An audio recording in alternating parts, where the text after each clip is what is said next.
Marcus arrived at my consulting room with his mistress, who was 3 months pregnant. He pushed the divorce papers towards me. "Grace, sign these, and we're done." The girl, Tiffany, nestled cutely in his arms, her belly visibly protruding. "Grace, Marcus says he has a fixation on virginity and can't bring himself to touch you. But for our baby, he's willing to do anything. You couldn't conceive a child in 5 years, so stop clinging to the title of Mrs. Miller." I watched them, saying nothing. Marcus grew impatient. "Don't play games. I'll handle things with your father. Just accept your role as an abandoned wealthy wife.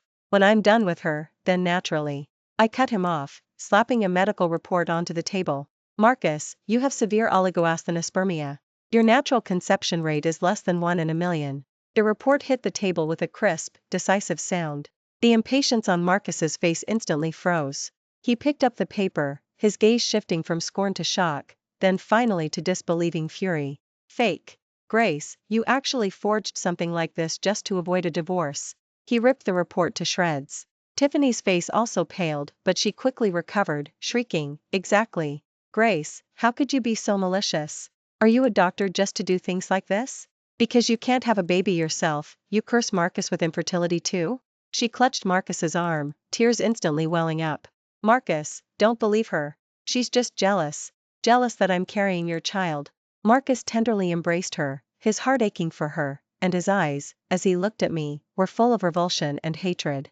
"Grace, I never thought you could be so despicable. 5 years, and not a peep from your belly. Now is carrying my flesh and blood, and you're using such a vile trick to attack me?" He took a step forward, closing in on my desk, looking down at me with disdain. "You're just a barren hen, envious of others who can conceive. Let me tell you.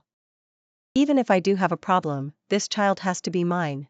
The estate needs an heir." I watched his frantic performance, my heart completely unmoved.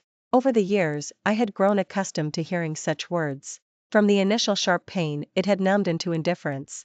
"The report is real," I stated the facts. "You can get retested at any major center. With sperm motility, A plus B grades, below 15%, the diagnosis is severe oligoasthenospermia." "Shut up!" Marcus roared, veins bulging on his forehead.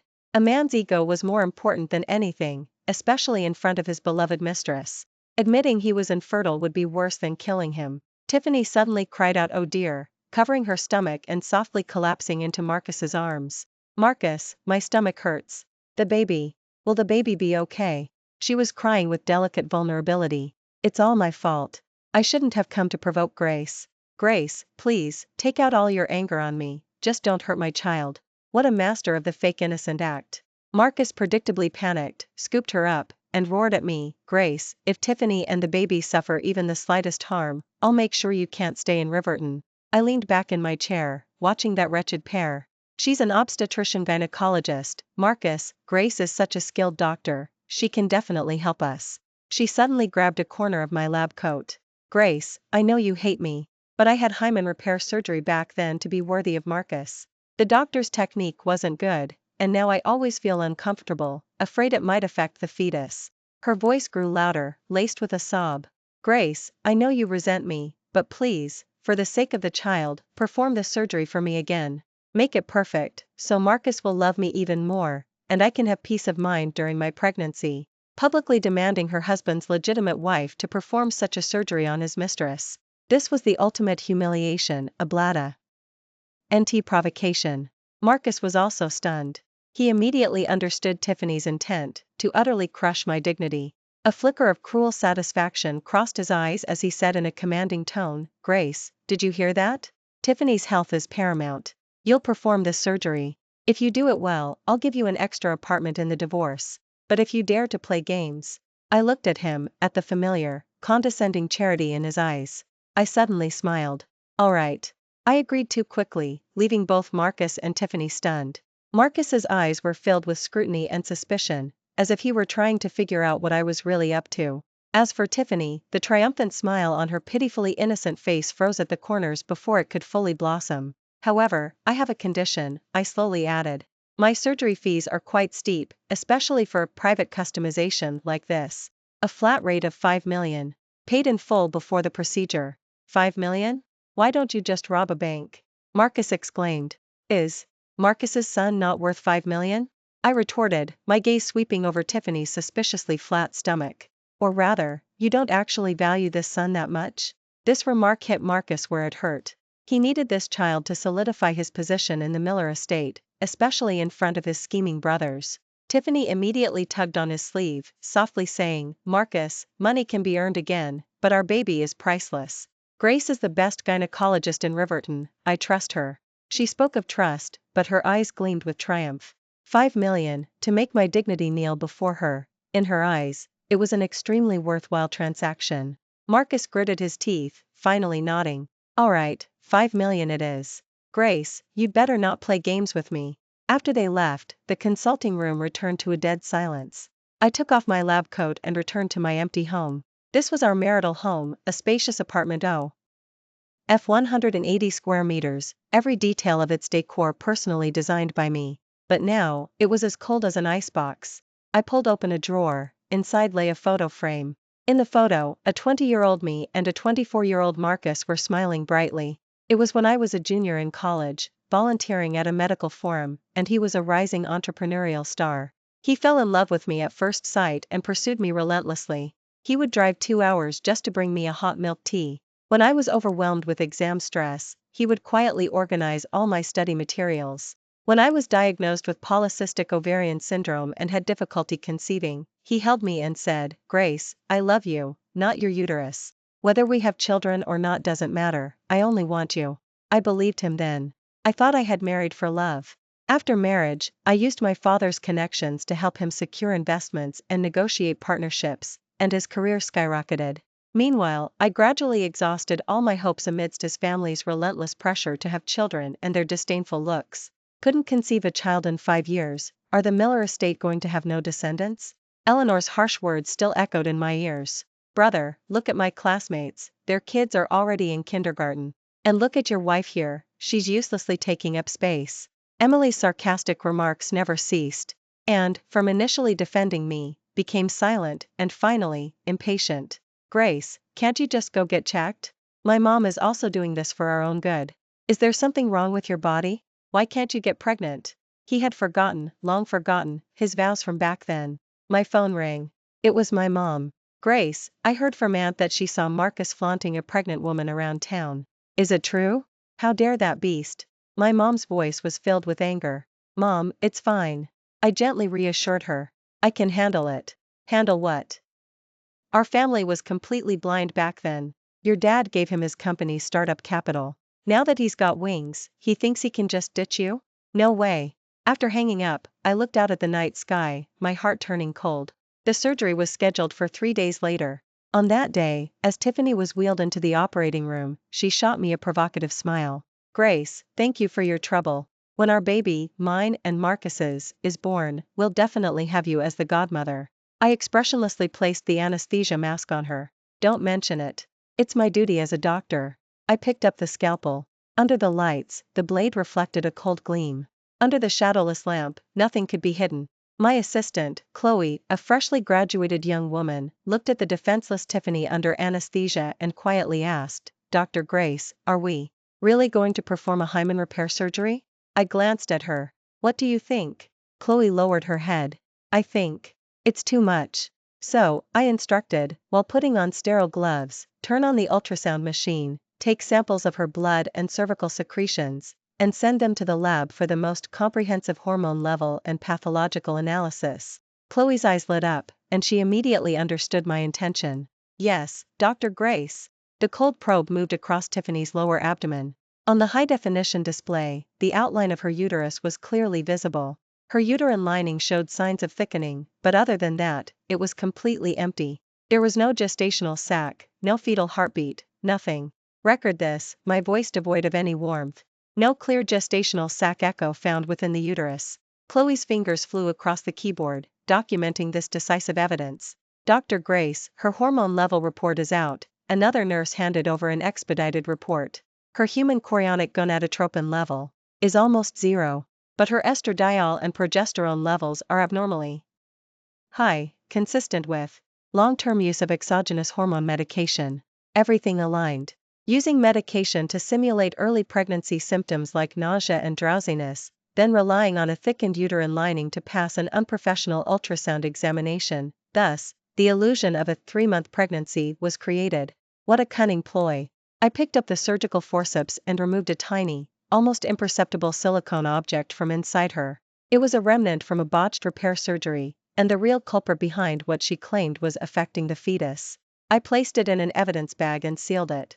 An hour later, the surgery successfully concluded. I walked out of the operating room, and Marcus immediately rushed up to me. "How is it? Is all right?" "The surgery was a success," I said calmly, removing my mask. "Mr. Marcus can rest assured." Tiffany was wheeled out, the anesthesia not yet fully worn off, but she was already eager to begin her performance. "Marcus," she weakly extended her hand. "I feel much better. The baby is settled now." Marcus's eyes reddened with excitement. He clasped her hand and kissed it with profound tenderness. He turned and pulled a black card from his wallet, tossing it to me. "The pin is 6/8. There's 5 million inside. Grace, we're done. Sign the divorce papers, and never appear before us again." The way he looked at me was as if I were a piece of disposable trash. I took the card, not looking at him, and walked directly to the cashier. I swiped the card, settling all the expenses for Tiffany's surgery, including my expensive fee. I had the remaining money transferred to my private account. When I returned with the payment receipt, Marcus and Tiffany were already preparing to leave. "Marcus," I called out to him. He turned back, his face full of impatience. I handed him the payment receipt. "This is the itemized bill. Remember to have your people handle the discharge procedures." He didn't even glance at it, and with Tiffany in his arms, he was about to leave. My phone vibrated. It was a text message from an unknown number. "Dr. Grace, this is Ethan. Would it be convenient to meet? Regarding, I believe we share a common interest. Ethan. Marcus's biggest business rival, and my senior from medical school." I deleted the message, then looked up at Marcus's retreating back. My phone vibrated again. Ethan had sent a photo. In the photo, Tiffany was engaged in an intimate conversation with another man at a secluded coffee shop. I knew the man. It was Marcus's cousin, Kevin. The cousin who also coveted the Miller estate's assets and had been constantly suppressed by Marcus. The moment I saw the photo, all the pieces clicked into place. Marcus's grandfather, the head of the Miller, was traditional-minded and always regarded an heir as paramount to succession. Marcus had been without an heir for years, and his position was precarious. Kevin, meanwhile, clearly intended to use Tiffany as a pawn, creating a fake grandson to gain Marcus's trust. Once secured the inheritance, Kevin would then undermine him completely. Kill 2 birds with 1 stone, what a venomous scheme. I texted Ethan back, time, place. We arranged to meet at a private club. Ethan was more composed than he had been in his student days, wearing a well-tailored suit, with a businessman's shrewdness in his eyes. "Dr. Grace, or should I call you Grace, my junior?" He poured me a cup of tea, his smile gentle. "Just call me Grace," I said, getting straight to the point. "What do you want?" "What I want is both similar to and different from Kevin's," Ethan said, his fingertips lightly tracing the rim of his teacup.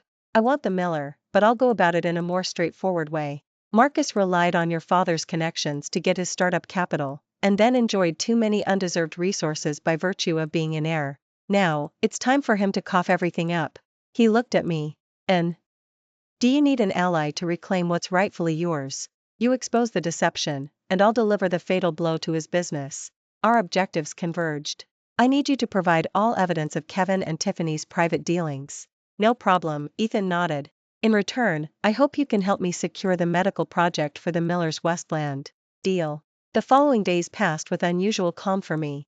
Marcus, however, tormented me in every conceivable way. First, he froze all my credit cards. Then he sent people to my parents' home, ostensibly to check in, but truly to harass them. "In-laws, you should also persuade Grace. At her age, she shouldn't be so stubborn. A woman, after all, whose inability to bear children is a grave fault, and Marcus is willing to give her a sum of money to live comfortably for the rest of her life, that's already more than generous." My dad was so furious he immediately kicked them out. Immediately after, my phone began receiving various boastful photos. Today, it was him accompanying Tiffany to a baby store. Tomorrow, it was him caressing Tiffany's belly, his face beaming with happiness. He even captioned them and sent them to me. "Grace, see? This is what a home truly is. What you couldn't give me, Tiffany can." What right does a frigid woman, who can't even satisfy a man, have to hog Mrs. Miller's position? Do you know I feel sick to my stomach every day looking at your frigid face? I didn't reply, simply taking screenshots of each message and saving them. Soon, Grandpa's 80th birthday arrived.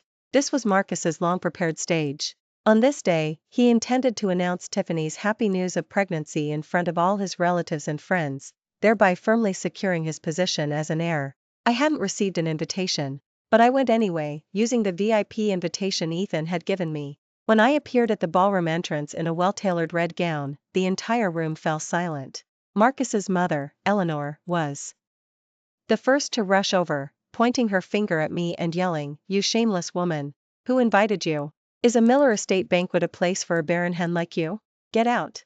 Don't make a spectacle of yourself here." Tiffany, at just the right moment, clung to Marcus's arm, her belly protruding, and spoke weakly, "Auntie, please don't be angry, it's not worth harming your health." Grace probably misses Marcus too much, that's why she came to see him. "Grace, I'm sorry, don't blame Marcus, it's all my fault." Every word she uttered nailed me to the pillar of shame. Marcus's face was so dark it could drip ink. He strode over to me in a few steps, seizing my wrist with a force that almost crushed my bones. His voice, squeezed through gritted teeth, was full of menace and humiliation. "Grace, I'm giving you one last chance. Now, kneel down, apologize to Tiffany, and admit that you were jealous of her and forged my medical report." He dragged me, trying to force me down onto the polished marble floor, under the gaze of hundreds of guests. "Otherwise, I'll make you crawl out of here today." Excruciating pain shot through my wrist, but I stood ramrod straight. I coldly stared at Marcus, at his face distorted by rage. "Kneel down?" I repeated his words, my voice rising slightly at the end, laced with a hint of mockery. "Marcus, are you worthy of that?" I forcefully shook off his hand. My high heels clicked crisply on the floor as I walked, step by step, towards the stage in the center of the ballroom. There, a massive LED screen was playing a tribute video for Grandpa. "What are you doing? Stop her!" Marcus roared behind me. Several security guards surrounded me, but Ethan appeared beside me seemingly out of nowhere, his men easily blocking the guards. "Thanks, Senior," I whispered. "The stage is yours," he said, giving me a reassuring look. The eyes of all the guests in the room were focused on me, some curious, some disdainful, some gleefully malicious. I walked to the center of the stage and picked up the microphone. "Good evening, esteemed guests, Grandpa. I am Grace, Marcus's ex-wife. Today, I am not here to ruin the celebratory atmosphere, but to expose a meticulously planned deception." The audience erupted in an uproar. Marcus and Tiffany's faces instantly turned deathly pale. "Crazy! You lunatic!" Marcus lunged onto the stage, trying to snatch the microphone from me. But I had already inserted the USB drive I carried with me into the laptop playing the video. I pressed the play button. On the screen, the tribute footage disappeared, replaced by a clear medical report. The title, large and prominent, read, "Routine Analysis." Name, Marcus. The diagnosis section was highlighted by a red box I had drawn, severe. Total sperm motility, PR plus NP, was only 8%, significantly below normal. Natural conception rate is less than 1 in a million. The entire hall fell into a stunned silence. Everyone's gaze shifted back and forth between the screen and Marcus. Marcus froze completely, the color draining entirely from his face. "No, this isn't real," he muttered. Tiffany shrieked, "It's photoshopped. She photoshopped it." "Marcus, don't believe her." Ignoring their futile struggles, I pressed for the next file. On the screen, the image switched to a video. It was the ultrasound footage I had recorded in the operating room. My voice, calm and professional, resounded through the microphone, filling the entire ballroom. "Patient, Tiffany. Ultrasound examination shows normal uterine morphology, endometrial thickness of 1.2 centimeters. No clear gestational sac or fetal heartbeat seen within the uterus. Imaging diagnosis, early pregnancy excluded." I paused, then delivered the final blow. "In layman's terms, it's a fake pregnancy." The 3 words, "fake pregnancy," exploded like a thunderclap in the ballroom. Tiffany's screams turned hysterical. "No. It's not true. She's framing me." "Marcus, quickly, tell everyone our baby is real." Marcus St. Ard blankly at the screen, his lips trembling, unable to utter a single word. His pride and air, his biggest leverage to force my divorce, was actually a joke? And I gave him no chance to breathe. I pressed for the last video file. On the screen, the coffee shop footage appeared. Tiffany was smiling charmingly at a man, and that man was indeed Kevin. Specially processed audio equipment amplified their conversation countless times, clearly transmitting it to everyone's ears. Tiffany, Kevin, don't worry, that idiot Marcus believes whatever I tell him. He treats me like a treasure now, thinking I'm really carrying his child. Once he announces the news at Grandpa's birthday banquet and gets the inheritance, we'll find an opportunity for the child to accidentally miscarry. Then, with the money in hand, I'll divorce him, and we can be together. Kevin, my is so smart. That good-for-nothing Marcus can't even have children himself, yet he dreams of inheriting the Miller estate every day. This time, we'll make sure he crashes and burns. Tiffany, he deserves it. Who told him to marry that woman Grace, which caused us to break up in the first place? Now, I'm going to make him taste what it's like to lose everything. The truth was laid bare. This was a conspiracy involving outsiders, targeting the family's succession rights. Grandpa trembled with rage, his cane heavily thudding against the floor. He pointed at Marcus on the stage, his lips turning purple. You utter fool, disobedient son. Marcus finally snapped out of his shock. He didn't look at his enraged grandfather, nor at the panic-stricken Kevin. Instead, he sharply turned his head, his bloodshot eyes fixed on Tiffany. That gaze no longer held any love, only the towering hatred of being deceived and betrayed. You lied to me? He walked towards Tiffany step by step, his voice hoarse, like a demon from hell. No. Marcus, listen to me explain. They forced me. Grace and Kevin conspired to frame me. Tiffany recoiled in fear, no longer clutching her stomach, her tears forgotten. Explain? Marcus violently grabbed her hair and slammed her onto the floor. You deceitful wretch. How dare you play games with me? He began to kick and punch Tiffany like a madman, completely disregarding that she had once been his cherished pregnant woman. The banquet descended into complete chaos. Guests' gasps, women's screams, security guards' shouts, it was a complete free-for-all. Kevin tried to sneak away but was caught red-handed by Ethan's men. Grandpa immediately announced that Marcus and Kevin were expelled from the family, and all shares and properties under their names would be reclaimed. Amidst the chaos, I removed the USB drive and calmly walked off the stage. As I passed by the disheveled Marcus, he seemed to sense something, looking up at me with an incredibly complex gaze. I didn't stop. Ethan was waiting for me by the door, handing me a glass of champagne. Congratulations, Grace, he said, raising his glass with a sincere smile. Justice has been served. I lightly clinked my glass against his. The liquid in my cup shimmered, reflecting my now serene face. No, I said, looking at my reflection in the glass. This is just reclaiming what was rightfully mine.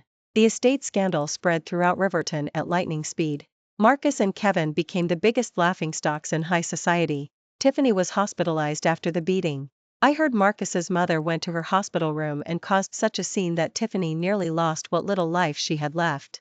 A few days later, a gaunt Marcus appeared at the door of my apartment. His designer shirt was wrinkled, his face unshaven, eyes hollow, and his entire being exuded alcohol and defeat. Grace, open the door. I know you're in there. He pounded on the door, his voice hoarse as he called out. I opened the door. When he saw me, his eyes lit up, and he staggered forward, trying to embrace me. I stepped aside, and he missed, almost falling. Grace, he said, propping himself against the wall, his eyes bloodshot as he looked at me. I was wrong. I truly was wrong. It was all that deceitful wretch Tiffany who tricked me. I was utterly blinded then. Grace, you're the only one in my heart, always have been. Please forgive me, okay? Let's start over, let's forget all the unpleasantness. He pleaded tearfully, putting on a deeply earnest performance. In the past, I might have softened. But now, I only felt an immense irony. These words were a stark contrast to the ruthlessness he'd shown when he forced me into divorce. From the living room coffee table, I retrieved the documents I had prepared earlier and handed them to him. These are the divorce papers. I've already signed them. The grief on Marcus's face froze. He looked at me in disbelief, then at the document. Divorce. Grace, you still want to divorce me? Even after all this? Why are you still doing this to me? I calmly stated my conditions. The villa on the west is mine. Half of your personal account assets acquired during our marriage, as compensation for emotional distress. Furthermore, you will issue a public statement apologizing for your previous slanders against me and my family. Marcus's face shifted from pale to green, then to black. He snatched the agreement, glaring at the clauses as if trying to burn holes through them with his eyes. You want my house? And half my money? Grace, how did you become so malicious? So greedy and insatiable? He seemed to have forgotten that my parents had paid the down payment for that villa, and behind every large sum he earned after marriage, there was the shadow of my Chin family's connections. I'm malicious? I laughed. Marcus, compared to you bringing your mistress to my consulting room to force my hand, to you calling me a barren hen, freezing my cards, sending people to harass my parents, do you think my demands are excessive? With every word I spoke, a bit more color drained from his face. He sank to the floor, clutching his head, wailing in agony, Grace, I truly know I was wrong. Please give me another chance. I can't live without you. And even more, I can't live without money. I looked down at him. Marcus, you can't live without me not because of love, but because you can't accept falling from grace into the mud. You never loved me. You loved the convenience my family background brought you, the path I smoothed for you, the capital I provided to bail you out when your startup failed. Now that you have nothing, you suddenly remember me. I crouched down, meeting his gaze, my voice as light as a breeze. I'm simply taking back what I deserve. As for you, deal with the consequences. He looked at me, the last flicker of hope in his eyes extinguished. You're so cruel. I stood up, not sparing him another glance. Once the agreement is signed, have your lawyer contact me. I closed the door, completely shutting his world out of mine. The divorce proceedings went unusually smoothly. Having lost the Miller estate as his backing and facing a full-scale assault from Ethan on his business, Marcus was overwhelmed and had no energy to quarrel with me. He sold off his sports cars and several properties just to scrape together my compensation. After receiving the money, the first thing I did was resign from my former hospital. Then, using this money, along with Ethan's investment, I opened my own high-end private obstetrics and gynecology clinic in a prime downtown location. I poured all my energy into my career. With my excellent skills and stellar reputation, the clinic quickly became established and renowned. Ethan often visited, sometimes to discuss collaboration, other times just using the excuse of passing by to bring flowers or an afternoon tea. He never overstepped, yet he was a gentle and steadfast presence in my new life. I thought my entanglement with Marcus would finally conclude with the divorce certificate. Until the tea evening. I was leaving the clinic after working late when I saw a figure leaning against my car. It was Marcus. I hadn't seen him in months, and he looked even more destitute. He was wearing a cheap jacket, his hair greasy, the sparkle completely gone from his eyes, leaving only a lifeless and utterly defeated expression. Grace. He saw me and managed a smile that was uglier than a grimace. I ignored him, walking straight to my car door. He blocked my way. Grace, let's talk. We have nothing to talk about. Just a few minutes. He pleaded, I saw your clinic, it's doing really well. You're doing better without me. His words were filled with bitter self-mockery and sorrow. Yes, I admitted. Without you, my world is much more peaceful. Stung by my bluntness, his face paled. He took a deep breath, as if steeling himself with immense courage. Grace, I've been undergoing treatment recently. The doctor said my condition, while difficult, isn't entirely hopeless. With third-generation IVF, there's still a chance. He stared intently at me, an obsessive desire rekindling in his eyes. We can try again, Grace. We can have our own child, a child completely and utterly ours. We can build a real family. I looked at him, finding it both absurd and laughable. He actually thought he could win me back using a child, the very weapon that had hurt me most deeply. Did he think my greatest obsession in life was simply to have a child? I pushed him away, preparing to get into my car. Just then, my phone rang. It was the clinic's lab calling. Dr. Grace, the expedited medical report you requested is ready. Regarding your blood test results, there's an indicator. I think you need to see it immediately. On the other end of the line, the lab technician's voice carried an unusual gravity. My heart inexplicably skipped a beat. I hung up the phone, didn't spare Marcus another glance, and turned back towards the clinic. Marcus was shouting something behind me, but I as no longer listening. In the lab, the technician handed me a report, their expression complex. I took it, my eyes falling on the human chorionic gonadotropin section. The value next to it was a number I never dreamed would appear on my own report. Positive. Strongly positive. Based on the estimated value, the gestational age was approximately 8 weeks. My hand began to tremble, and the report slipped from my fingers, fluttering softly to the floor. I was pregnant. How could this be? I was pregnant, after I had given up all hope, after I had already divorced Marcus, after I thought I would never be a mother in this lifetime. My mind raced, calculating the dates. 8 weeks ago. That was just before my divorce from Marcus.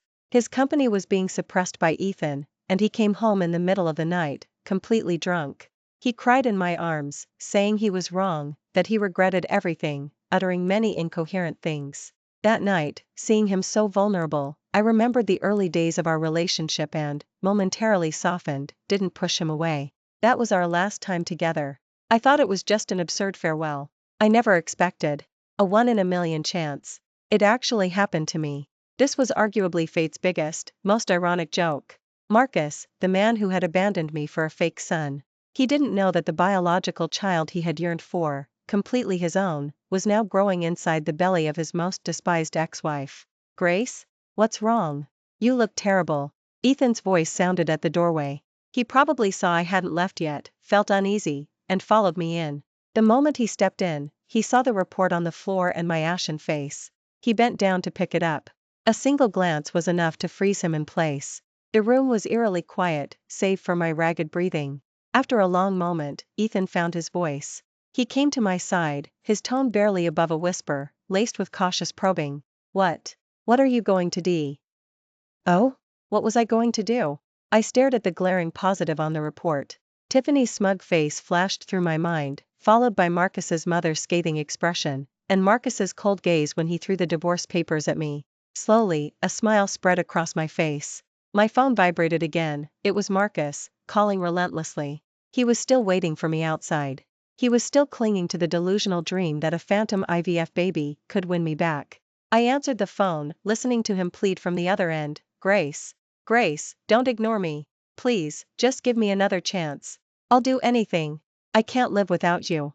I took a deep breath, looking at the pitiable yet despicable figure outside the window, then back at the report in my hand that held his ultimate fate. My voice was utterly calm, without a ripple. Marcus, where are you? Don't move. I'm bringing someone to meet you. We met at a cafe near the consulting room. Marcus had clearly misunderstood my intentions. The moment he saw me, he rushed over, clutching a tacky bouquet of roses he'd hastily bought from somewhere. Grace! I knew it. I knew you still cared. The flame of hope rekindled in his eyes, burning with astonishing brightness. I ignored his flowers and walked straight to a window seat, where I sat down. Ethan arrived shortly after, naturally taking the seat beside me. The smile on Marcus's face instantly froze.